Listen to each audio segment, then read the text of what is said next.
আসসালামু আলাইকুম। শুভেচ্ছা সহ সবাইকে আমন্ত্রণ জানাচ্ছি চ্যানেল আই সংবাদে। সংবাদ স্টুডিও থেকে আপনাদের সাথে আছি আমি আনিকা জাহিন। বিস্তারিত সংবাদের শুরুতেই জানিয়ে দিচ্ছি ফ্রেশ আটা ময়দাসজ্জির সংবাদ শিরোনামগুলো। ডাকসু জাকসুতে ভরাডুবির পর রাকসু নির্বাচনে উদ্বেগে ছাত্রদল। চাকসুতে প্রথম দিনে 7 ভিপি প্রার্থী সহ 26 জনের মনোনয়নপত্র সংগ্রহ। ফেব্রুয়ারির প্রথমার্ধে জাতীয় নির্বাচন হবে আবারও বললেন প্রধান উপদেষ্টা। স্বৈরাচারের ফিরে আসার ঠেকাতে সজাগ থাকার আহ্বান। সবুজে সাজিয়ে বাংলাদেশ স্লোগানে মাগুরায় প্রকৃতি ও জীবন ক্লাবের বৃক্ষরোপণ ও বিতরণ। পরিবেশ সুরক্ষায় সময়োপযোগী পদক্ষেপ মন্তব্য। এবং চিরপ্রতিদ্বন্দ্বী পাকিস্তানকে 7 উইকেটে হারিয়ে এশিয়া কাপে টানা দ্বিতীয় জয় ভারতের। 128 রানের টার্গেটে খেলতে নেমে 25 বল হাতে রেখে ম্যাচ জিতেছে ভারতীয়রা।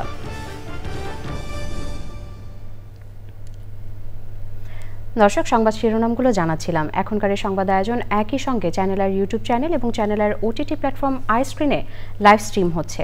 যাচ্ছে বিস্তারিত সংবাদে। ডাকসু এবং জাকসুতে ভরাডুবির পর রাকসু নিয়ে নানা সমীকরণ ও উদ্বেগের মধ্যে আছে জাতীয়তাবাদী ছাত্রদল। আগামী 25শে সেপ্টেম্বর হতে যাওয়া রাজশাহী বিশ্ববিদ্যালয় কেন্দ্রীয় ছাত্র সংসদ রাকসু নির্বাচন অবাধ ও সুষ্ঠু হবে কিনা এ নিয়ে উদ্বিগ্ন রাকসুর ছাত্রদল প্রার্থীরা। শিক্ষার্থীদের নানাভাবে প্রভাবিত করা সহ ছাত্র শিবির আচরণবিধি লঙ্ঘন করছে বলেও অভিযোগ তাদের। রাজশাহী থেকে আবু সালে মোহাম্মদ ফাত্তার পাঠানো তথ্য ও ভিডিওচিত্রে মির্জা ইমতাজের রিপোর্ট। বর্জন, বয়কট, পদত্যাগ, ম্যারাথন ভোট গণনা, এমনকি শিক্ষকের অনাকাঙ্ক্ষিত মৃত্যুর ঘটনার মধ্য দিয়ে শেষ হয়েছে জাকসু নির্বাচন।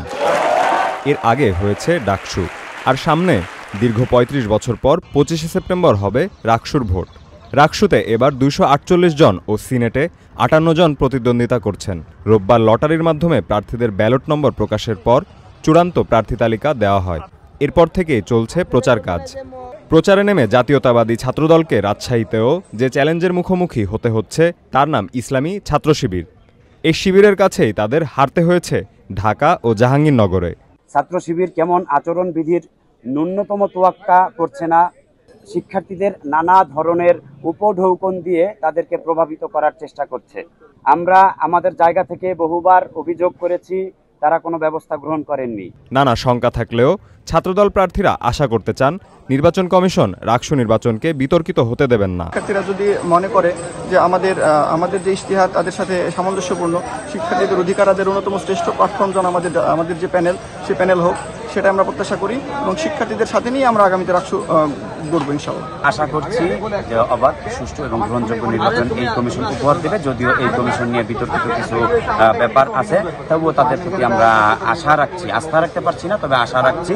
ছাত্রদল সহ দুটি সংগঠন ম্যানুয়ালি অর্থাৎ হাতে হাতে ভোট গণনার দাবি জানালেও মেশিনে ভোট গণনার সিদ্ধান্তই চূড়ান্ত বলে জানিয়েছেন রাকসুর প্রধান নির্বাচন কমিশনার।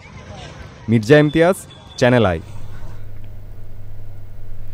চট্টগ্রাম বিশ্ববিদ্যালয় কেন্দ্রীয় ছাত্র সংসদ চাকসু নির্বাচনে মনোনয়নপত্র বিতরণের প্রথম দিনে 7 জন ভিপি প্রার্থী সহ 26 জন মনোনয়নপত্র সংগ্রহ করেছেন। ডাকসু ও জাকসুর ধারাবাহিকতায় প্যানেল দেওয়ার ঘোষণা দিয়েছে ছাত্র শিবির। প্রশাসন শিবিরের পক্ষপাতদুষ্ট বলে অভিযোগ করে সুষ্ঠু নির্বাচন নিয়ে সংশয় প্রকাশ করেছে জাতীয়তাবাদী ছাত্রদল। চট্টগ্রাম থেকে ইকবাল হোসেনের ভিডিওচিত্রে চৌধুরী ফরিদের রিপোর্ট। দীর্ঘ 35 বছর পর আগামী 12ই অক্টোবর চাকসু ও হল সংসদ নির্বাচন অনুষ্ঠিত হতে যাচ্ছে। এরই মধ্যে 27,634 জন শিক্ষার্থীকে চূড়ান্ত ভোটার তালিকায় অন্তর্ভুক্ত করা হয়েছে। রোববার থেকে উৎসবমুখর পরিবেশে শুরু হয়েছে মনোনয়নপত্র বিতরণ। নির্বাচনী পরিবেশকে উৎসবমুখর বলে স্বাগত জানিয়েছেন বিভিন্ন সংগঠনের নেতারা। তবে নিরপেক্ষ নির্বাচন নিয়ে সংশয় প্রকাশ করেছেন ছাত্রদল। সর্বোচ্চ পর্যায়ে যখন হাইকমান্ড একটা মেকানিজম করে, যেমন আমরা ডাকসুতে দেখেছি, ওই মেকানিজমটা সেট আপটা এখানে আরও ভিন্নতা আছে, এখানে আরও গভীর। চাকসু নির্বাচনের মাধ্যমে বিশ্ববিদ্যালয়ের শিক্ষার্থীদের প্রকৃত প্রতিনিধিরা বিশ্ববিদ্যালয় শিক্ষার্থীদের নেতৃত্ব দিবে, বিশ্ববিদ্যালয় শিক্ষার্থীদের অধিকার নিয়ে কাজ করবে। ইসলামী ছাত্র শিবির একটি প্যানেল আমরা রেডি করার চেষ্টা করছি এবং সেই প্যানেলটা আমরা আশা করি সকল ধরনের অংশগ্রহণ থাকবে। 24 ঘন্টা আগে হচ্ছে আপনার সমাবেশ করার জন্য পারমিশন নিতে হবে। তো আমরা বলেছি এটা যাতে আরও শিথিল করা হয়, তারপর বিশ্ববিদ্যালয়ের যে সার্বিক নিরাপত্তা, সেই নিরাপত্তা যাতে জোরদার হয়। আমরা মনে করি দীর্ঘদিন ধরে বিশ্ববিদ্যালয়ে আমরা আন্দোলন করে আসছি শিক্ষার্থীদের বিভিন্ন মৌলিক দাবিতে।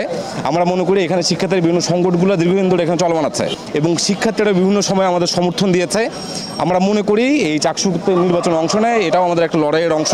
চাকসু নির্বাচনকে গ্রহণযোগ্য করতে নানা পদক্ষেপ গ্রহণের কথা জানিয়েছেন কমিশন। জায়গার সংকলনের কারণে, লজিস্টিক সাপোর্টের সমস্যার কারণে অথবা রাজনৈতিক প্রভাব প্রতিপত্তির ভয়ের কারণে বা অন্য যে কোনো কারণে হোক, হল থেকে আমরা সরে এসে আমরা এই ভোটগুলো হলের নামে ফ্যাকাল্টি বিল্ডিং করব। শিক্ষার্থীরা যতক্ষণ পর্যন্ত আমাদের উপরে আস্থা ফিরে পাবে, সে আস্থা ফেরার জন্য আমরা কিছু উদ্যোগ নিচ্ছি। তার মধ্যে একটি হলো আমরা স্বচ্ছ ব্যালট বাক্সের কথা চিন্তা করছি। ভোট গ্রহণ, শিক্ষার্থীরা ভিতরে যাবে, ভোট দিবে, ভোট দিয়ে বেরোবে, ব্যালট পেপার দেবে, ব্যালট পেপার নিবে, এই টোটাল বিষয়টা আমরা ডিসপ্লে করতে চাই। মনোনয়নপত্র বিতরণ চলবে 17 সেপ্টেম্বর পর্যন্ত। 21 সেপ্টেম্বর প্রাথমিক ও 25 সেপ্টেম্বর চূড়ান্ত প্রার্থী তালিকা প্রকাশ করা হবে। Chowdhury Farid, channel I, Chittagong. আগামী জাতীয় সংসদ নির্বাচন ফেব্রুয়ারির প্রথমার্ধেই হবে। আবারও একথা জানালেন প্রধান উপদেষ্টা প্রফেসর ইউনূস। তিনি বলেন, সব দুশ্চিন্তা ফেলে দিয়ে ছাত্র জনতা যে সুযোগ এনে দিয়েছে তাকে কাজে লাগাতে হবে। স্বৈরাচার যাতে কোনোভাবেই আর আসতে না পারে সেদিকে খেয়াল রাখার আহ্বান জানান তিনি। মোস্তফা মল্লিকের রিপোর্ট। নগরীর ফরেন সার্ভিস একাডেমিতে জাতীয় ঐক্যমত্য কমিশনের বৈঠকে যোগ দেন প্রধান উপদেষ্টা অধ্যাপক ডক্টর মোহাম্মদ ইউনূস। বৈঠকে অংশ নেয়া রাজনৈতিক দলের নেতাদের উদ্দেশ্যে বক্তৃতা করেন তিনি। অন্তর্বর্তী সরকারকে আলাদিনের চেরাগের দৈত্যের সঙ্গে তুলনা করে অধ্যাপক ইউনূস বলেন, ছাত্র জনতা চেরাগ এনে দিয়েছে, আপনারা শুধু চাইবেন। ওই আলাদিনের দৈত্য আমাদের সামনে আছে, তার হুকুম দেওয়ার আমার সুযোগ আছে। এই আমি চাই, কি চাই সেটা ঠিক করি, কিভাবে করবে দৈত্য ঠিক করে দেবে, কোনো অসুবিধা নেই। আমরা এই চাই, এই চাইয়ে তখন আমরা এক্সপার্টকে বলবো যে এই চাই, কাজে আমাদেরকে এইভাবে করে দাও, তাহলে আমরা সে পথে অগ্রসর হতে পারি। অধ্যাপক ইউনূস বলেন, স্বৈরাচার যাতে কোনো পথেই আসতে না পারে সেজন্য সবাইকে সতর্ক থাকতে হবে। নির্বাচন, জুলাই সনদ ও জাতীয় ঐক্য নিয়েও কথা বলেন প্রধান উপদেষ্টা। আমাদের এত সংস্কার কেন দরকার হচ্ছে? দরকার হচ্ছে সব পথঘাট বন্ধ করা, স্বৈরাচার আর কোনো দিক থেকে যেন বাইরে আসতে না পারে আমাদের। এইটি আর কিচ্ছু না, বাকিটা আমরা জানি। স্বৈরাচারের রাস্তাগুলো বন্ধ করে দেওয়া, প্রত্যেকটা, কোনো দিক থেকে সে যেন আর বাইরে না পারে। তো সেই স্বৈরাচারকে বন্ধ করতে হলে আমাদেরকে সব একমত হয়ে এটা করতে হবে। দ্বিমতের কোনো জায়গা এখানে নাই।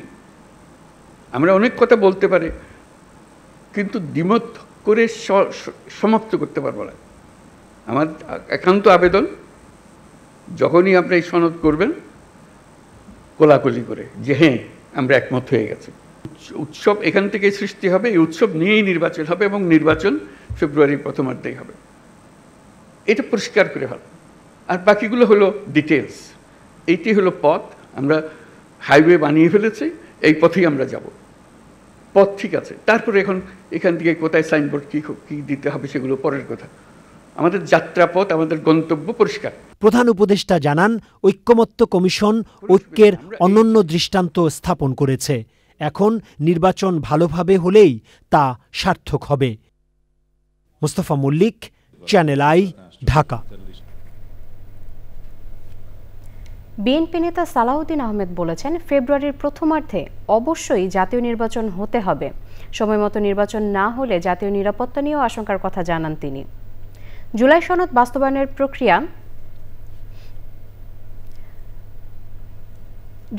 বাস্তবায়নের প্রক্রিয়া নিয়ে প্রধান উপদেষ্টার উপস্থিতিতে জাতীয় ঐকমত্য কমিশনের সাথে বৈঠকে নিজেদের আগের অবস্থান ধরে রাখে রাজনৈতিক দলগুলো। জান্নাতুল বাকিয়া কেকার রিপোর্ট। জুলাই সনদ বাস্তবায়নের উপায় চূড়ান্ত করতে জাতীয় ঐক্যমত্য কমিশনের আমন্ত্রণে রাজনৈতিক দলগুলোর আলোচনা। নির্ধারিত সময়ে নির্বাচনের কোনো বিকল্প নেই জানিয়ে বিএনপি নেতা সালাউদ্দিন আহমেদ বলেন, নির্বাচন কন্ডিশনাল যেমন নয়, তেমনি কোনো কিছুর ওপর নির্ভরশীল নয়। আমরা জোর দিয়ে বলেছি যে আগামী ফেব্রুয়ারির প্রথমার্ধে অবশ্যই নির্বাচন অনুষ্ঠান হতে হবে, এটার কোনো বিকল্প নাই। এবং নির্বাচন কোনো কিছুর উপরে কন্ডিশনাল নয়, নির্ভরশীল নয়। সংস্কার এবং বিচার, নির্বাচন এটা পরস্পর একটা মিউচুয়ালি ইন্টারডিপেন্ডেন্ট কোনো বিষয় নয়। নির্বাচন হতেই হবে, সংস্কার চালু থাকবে, বিচার কার্যক্রম অব্যাহত থাকবে। জুলাই সনদের আইনি ভিত্তি দাবি করে নির্বাচন চেয়েছে জামাত ইসলামী। আমরা যেটা সুষ্ঠু এবং ইতিহাসের উৎসম্মুখ সেরা নির্বাচন বলছি, সবটাই সম্ভব হবে যদি জুলাই সনদের আইনি ভিত্তি দিয়ে সেই ভিত্তিতে নির্বাচন হয়। আমরা এটাও বলেছি আমরা ফেব্রুয়ারিতে নির্বাচন চাই, ফেব্রুয়ারি নির্বাচন হইতে হবে। জাতীয় সনদের নাম জুলাই সনদ করার আহ্বান জানিয়ে জুলাই সনদ বাস্তবায়নের তাগিদ দিয়েছে এনসিপি। রাজনৈতিক দলগুলোর মধ্যে আলাপ আলোচনার মধ্য দিয়ে টেকসইভাবে বাস্তবায়ন, সংবিধানের সাথে সম্পর্কিত বিষয়গুলো এবং সেগুলো যেন ভবিষ্যতে আর কখনোই বাতিল করা না হয় শুধুমাত্র প্রসিডিউরাল গ্যাপের কারণে, সেই বিষয়ে আমরা আমাদের মনোযোগ নিবদ্ধ রেখেছি। বিএনপি ও সমমনা দলগুলো ছাড়াও গণফোরাম, সিপিবি সহ বাম দলগুলো বলছে জুলাই সনদ একটি রাজনৈতিক অঙ্গীকার। ফেব্রুয়ারি নির্বাচন কোনোভাবেই যদি এটা অনিশ্চিত হয়ে পড়ে তাহলে আসলে অনেকখানি এই অন্তর্বর্তী সরকারের ভাগ্য কিন্তু অনেকখানি অনিশ্চিত হয়ে পড়ে। জুলাই সনদের বাস্তবায়ন প্রক্রিয়া নিয়ে সর্বোচ্চ আদালতের পরামর্শ গ্রহণের পক্ষে মত দেন তারা। জান্নাতুল বাকা কেকা, চ্যানেল আই, ঢাকা। সবুজে সাজায় বাংলাদেশ স্লোগানে মাগুরায় বৃক্ষরোপণ করেছে প্রকৃতি ও জীবন ক্লাব। পরিবেশ সচেতন ভবিষ্যৎ প্রজন্ম গড়ার এই অভিযাত্রার সহায়ক মোবাইল নেটওয়ার্ক অপারেটর বাংলালিংক। পরিবেশ সুরক্ষায় এই কর্মসূচিকে সময়োপযোগী বলছেন বিশিষ্টজনরা। শামীম খানের তথ্য ও ভিডিওচিত্রে আফরোজা হাসির রিপোর্ট। নবগঙ্গা নদী বিধৌত জেলা মাগুরা। সবুজ শ্যামল প্রকৃতি আর সিরিজদিয়া বাওরের মতো বিভিন্ন প্রাকৃতিক জলাশয় মনোরম করে তুলেছে জেলার পরিবেশ প্রতিবেশ। প্রাকৃতিক সৌন্দর্য সংরক্ষণ ও পরিবেশগত উন্নয়নে বাংলালিংকের সহায়তায় মাগুরায়ও প্রকৃতি ও জীবন ক্লাবের বৃক্ষায়ন। একটি গাছ যে পরিমাণ কার্বন শুষে নেয় তা যদি আমি তুলনা করি একটি গাড়ির সাথে, একটি গাড়ি যখন 15,000 কিলোমিটার চলে তার থেকে যে ধরনের কার্বন নিঃসরণ হয় সেই কার্বনকে একটি গাছ শুষে নিচ্ছে এক বছরে। এই অক্সিজেন তৈরি করা এবং কার্বনকে শুষে নেওয়া এটা বিশাল একটা ভূমিকা এই গাছ সারা বছর ধরে করছে আমাদের চোখের আড়ালে। আসুন সারা বাংলাদেশটাকে আমরা সবুজে ছেয়ে ফেলি। নানা প্রজাতির গাছ নিয়ে রাউতরা স্কুল ও কলেজের শিক্ষার্থীদের বর্ণিল শোভাযাত্রা ও উচ্ছ্বাসী অংশগ্রহণ ভিন্ন মাত্রা যোগ করে সবুজ উৎসবে।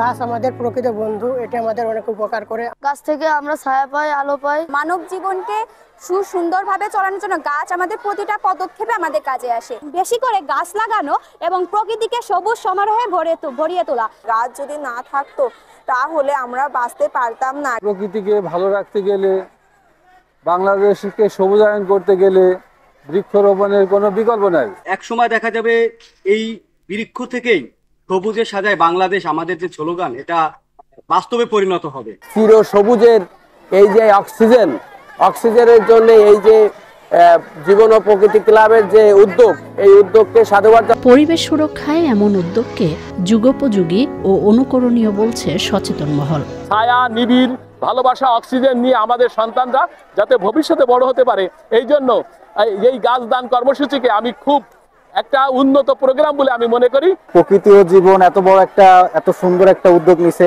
এটার সাথে বাংলালিংক আমরা থাকতে পেরে অনেক আর কি নিজেদের কাছে ভালো লাগতেছে। ভবিষ্যৎ প্রজন্মের জন্য বাসযোগ্য ধরিত্রী বিনির্মাণে সবুজায়ন কর্মসূচি অব্যাহত রাখার আহ্বান পরিবেশবাদীদের।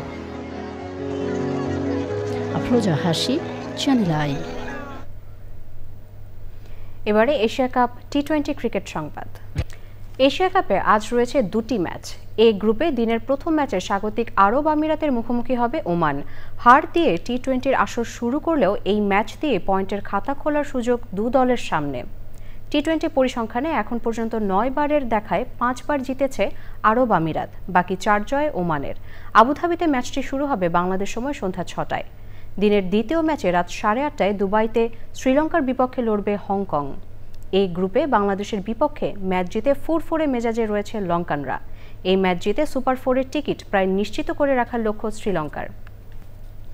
টানা 3 সিরিজ জয়ের আত্মবিশ্বাস নিয়ে এশিয়া কাপ মিশন শুরু করেছিল বাংলাদেশ। গ্রুপ পর্বে হংকংকে হারিয়ে শুভ সূচনা করলেও দ্বিতীয় ম্যাচে শ্রীলঙ্কার কাছে হারের মুখ দেখে টিম টাইগার্স। এই হারের ফলে আসরের সুপার 4 নিশ্চিতে কঠিন সমীকরণের মুখোমুখি লিটন তাসকিনরা। শ্রীলঙ্কার কাছে হেরে টেবিলের 3 নম্বরে রয়েছে 2 পয়েন্ট পাওয়া বাংলাদেশ। নিয়ম অনুযায়ী টেবিলের শীর্ষ 2 দল যাবে সুপার 4-এ। 1 নম্বরে থাকা আফগানিস্তান এবং 2 নম্বরে থাকা শ্রীলঙ্কার পয়েন্টও 2। তবে নেট রান রেটে তারা বাংলাদেশের চেয়ে এগিয়ে। সুপার 4 নিশ্চিত করতে পরের ম্যাচ জয়ের পাশাপাশি বাংলাদেশকে তাকিয়ে থাকতে হবে শ্রীলঙ্কা আফগানিস্তান ম্যাচের দিকেও। শ্রীলঙ্কা জয় পেলে আফগানরা খেলা শেষ করবে 2 পয়েন্ট নিয়ে। তখন 4 পয়েন্ট পাওয়া বাংলাদেশ শ্রীলঙ্কার সাথে কাটবে সুপার 4-এর টিকিট। আর আফগানরা জিতলে রান রেটের মারপ্যাচে পড়তে হবে টাইগারদের।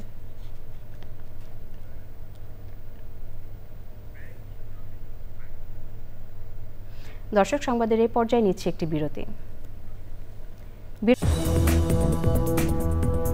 দর্শক, বিরতির পর স্বাগত আরও একবার চ্যানেল আই সংবাদে।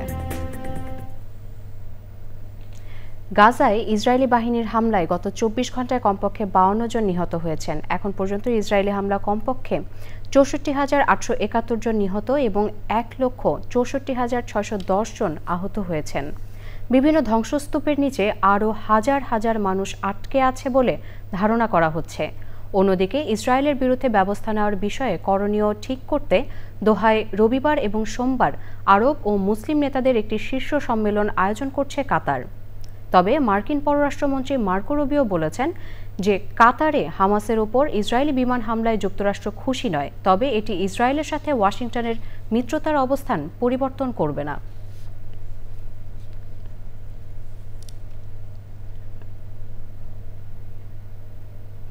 নতুন প্রজন্মের মাঝে বাংলা ভাষার চর্চাকে শক্তিশালী করার লক্ষ্যে চালু হয়েছে বিসিওসি ক্যালগেরির বাংলা স্কুল।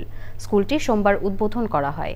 এই আয়োজনে প্রধান অতিথি ছিলেন কানাডার কনসুলেট জেনারেল মোহাম্মদ ফারুক হোসেন। আরও উপস্থিত ছিলেন বাংলাদেশ কানাডা অ্যাসোসিয়েশন অফ ক্যালগেরির সভাপতি ইকবাল রহমান, সাধারণ সম্পাদক আসিফ হোসেন, শিক্ষা সচিব ডক্টর দেলোয়ার হোসাইন, বাংলা স্কুলের অধ্যক্ষ আসজাদ হোসাইন সহ শিক্ষার্থী এবং শুভাকাঙ্ক্ষীরা।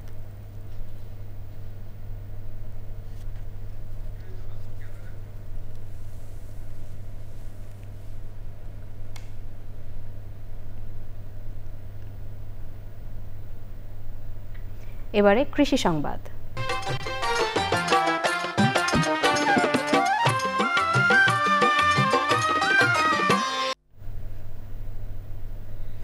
চাঁদপুর সেচ প্রকল্প ও মেঘনা ধনাগোদা সেচ প্রকল্প এলাকার কৃষক আখ চাষে ভালো ফলন পেয়েছেন। পলি ও দোআঁশ মাটি হওয়ায় এই অঞ্চলের জমি আখ চাষের জন্য উপযোগী। সংশ্লিষ্টরা বলছেন, বিভিন্ন জাতের আখের চাষ করে ভালো দাম পাওয়ায় আখ চাষে আরও বেশি আগ্রহী হচ্ছেন কৃষক। মোর্শেদ আলমের তথ্য ও ভিডিও চিত্রে আল মুকসিদের রিপোর্ট। আবহাওয়া অনুকূলে থাকায় চাঁদপুরের 2টি সেচ প্রকল্পের কৃষক এবছর আখের ভালো ফলন পেয়েছেন। চলতি বছরে ফরিদগঞ্জ উপজেলায় আখের চাষ হয়েছে 350 হেক্টর জমিতে এবং মতলব উত্তর উপজেলায় আখের চাষ হয়েছে প্রায় 205 হেক্টর জমিতে। এবার ফলন কিন্তু খুব ভালোই হয়েছে। 90% মধ্যে আখ খোলা করছি, এখন কিন্তু প্রতি পিজে মানে 20 টাকা করে চলতে আছে। এখন এবার কাকের দাম খুবই ভালো। 10% জমি বেচা শেষ, পার পিস 20 টাকা করে বেচছি। প্রতিদিন জমিতে আখ কর্তনের কাজে সকাল থেকে সন্ধ্যা পর্যন্ত ব্যস্ত সময় কাটাচ্ছেন শ্রমিকরা। রোজ আমগরে আমরা 750 টাকা দেয়, প্রায় বিকাল 5টা বাজে যাই। 8টা 8:30 বাজে কামো ধরি, আমরা করেন আবার সন্ধ্যা হয়ে যায়, সন্ধ্যার আগে হয়ে যায় 700 750 হাজিরা। উড়াই রাস্তা জানি গাড়ি ভরি আবার ফাটাই। ফলন ভালো হওয়ায় আখের চাষে কৃষকদের আগ্রহ বাড়ছে বলে জানান কৃষি বিভাগ। আখ উৎপাদন আমাদের দিন দিন বেড়ে যাচ্ছে। আমরাও চেষ্টা করতেছি কৃষকদেরকে উদ্বুদ্ধ করে যে আপনারা আখ উৎপাদন করেন, আখের বাজার দাম ভালো, আপনারা আখ একটা লাভজনক ফসল, এটা উৎপাদন করলে আপনারা অর্থনৈতিকভাবে স্বাবলম্বী হবেন। চাঁদপুর জেলার আখ চাঁদপুর ক্যান্ডারি নামে পরিচিত। ভালো ফলন হওয়ায় আখের চাষ আগামীতে আরও বৃদ্ধি পাবে বলে জানান কৃষক। আল মুকসিদ, চ্যানেল আই। এবারে প্রকৃতি সংবাদ।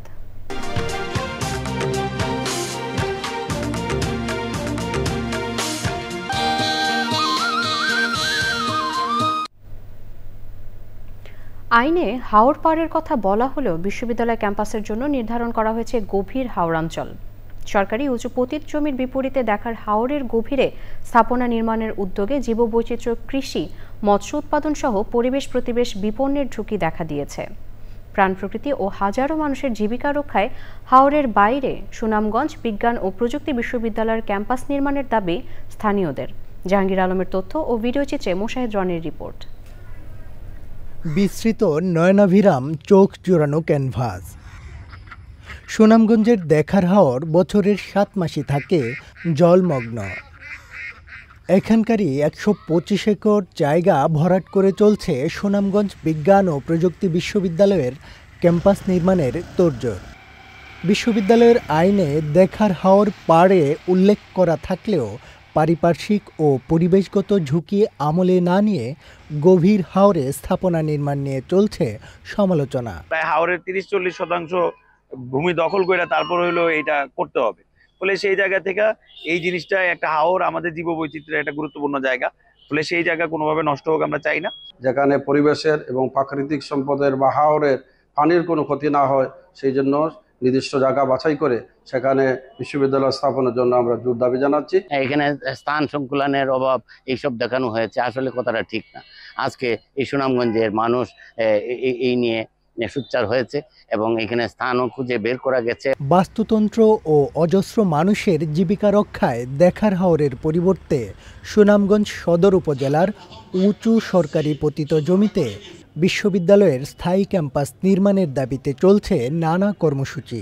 সরকারের খাস জায়গা বলে যে 3-4 খাস জায়গা আছে, কোনো জায়গা সরকারকে কিনতে হবে না, এই জায়গায় সরকার নিয়ে আসতে পারে। বিশ্ববিদ্যালয় মঞ্জুরি কমিশনের এক সদস্যের কাছে জানতে চাইলে এ বিষয়ে মন্তব্য করতে অস্বীকৃতি জানান। আমি ওই ডিভিশনের দায়িত্বপ্রাপ্ত না, যার জন্য আমি এই ব্যাপারে কোনো মন্তব্য করতে পারছি না আর কি। কৃষি, মাছ, জলজ প্রাণ তথা হাওরের পরিবেশ প্রতিবেশ রক্ষায় দেখার হাওরের গভীরে ভরাট করে স্থাপনা নির্মাণ বন্ধের বিকল্প নেই বলছেন বিশেষজ্ঞরা। মোশাহিদ রনি, প্রকৃতি ও জীবন ডেস্ক, চ্যানেল আই। এবারে খেলার খবর।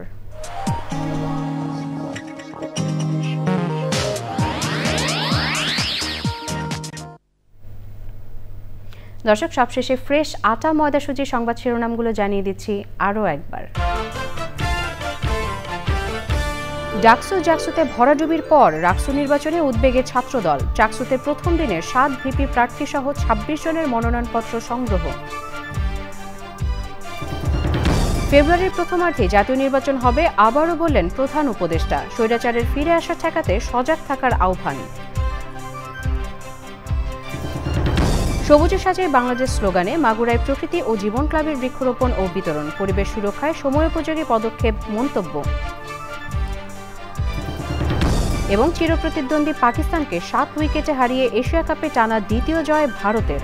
128 রানের টার্গেটে খেলতে নেমে 25 বল হাতে রেখে ম্যাচ জিতেছে ভারতীয়রা। চ্যানেল আইয়ের সর্বশেষ সংবাদ জানতে ভিজিট করুন channelionline.com এ। যুক্ত থাকুন আমাদের সোশ্যাল মিডিয়া প্ল্যাটফর্মগুলোর সাথে। পরবর্তী সংবাদ দেখার আমন্ত্রণ জানিয়ে এখানেই শেষ করছি। এতক্ষণ আমাদের সাথে থাকার জন্য সবাইকে অসংখ্য ধন্যবাদ।